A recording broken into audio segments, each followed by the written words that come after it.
જય દ્વારકાધીશ, જય માતાજી, જય ઠાકર બધાને. તો ભાઈ આ વિડીયો પૂરો જોજો ને શેર કરજો, કેમ કે અમુક ભાઈઓ શેર નથી કરતા. કેમ ભાઈ, તમે છોકરીના વિડીયો હોય તો તમે ખૂબ શેર કરો છો, મિલિયન ઉપર વિડીયો શેર થઈ જાય છે.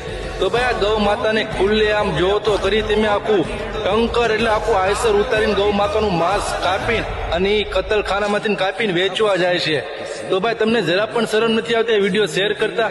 અને બધા ભાઈનું એટલું જ કરજો કે આ બને એટલો વિડીયો શેર કરજો અને બધા તક પહોંચાડજો. અને સરકારનું એટલું જ કહું છું, આમાં તમને કમિશન મળે છે કાંઈ? આમાં તમને પૈસા મળે છે?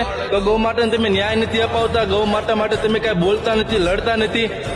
બાકી તમે એમ કહો વોટિંગ આવે ત્યારે કે અમને વોટ આપજો, ભાજપને આપજો, કોંગ્રેસને આપજો. અત્યારે બધા ક્યાં વહી જાવ છો તમે?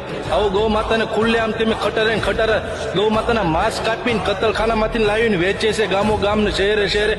તો બધા મારા કટ્ટર હિન્દુને એટલું જ કહું છું, તમે છોકરીના વિડીયો તો ફટફટ શેર કરી નાખો છો. આવા વિડીયો શેર કરો ને, આવા ભોળવાને પકડાવો ને.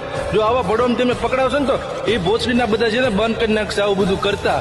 તો આ બને એટલો વિડીયો શેર કરજો અને બધા તક પહોંચાડજો આ વિડીયો. જો કટ્ટર હિન્દુ હોય ને તો જ શેર કરજો. અને જો વિડીયો શેર ન કરે એને જય શ્રી રામના આમ છે અને બજરંગ બલીના આમ છે, બધાને માતાજીના આમ છે. આ બધાને પકડવાના છે ગમે એમ કરી. જો તમે વિડીયો શેર કરજો ને તો હું આવા વિડીયો ઉતારીશ. બાકી હવે તેને આવા વિડીયો ઉતારવાના અમારા બંધ, કેમ કે આવા ભડવાને પકડવાના છે ગમે નથી ને ગમે ઠેકાણેથી. બાકી બધાને જય દ્વારકાધીશ, જય ઠાકરને, જય માતાજી. બને એટલો વિડીયો શેર કરી દેજો ને કોમેન્ટમાં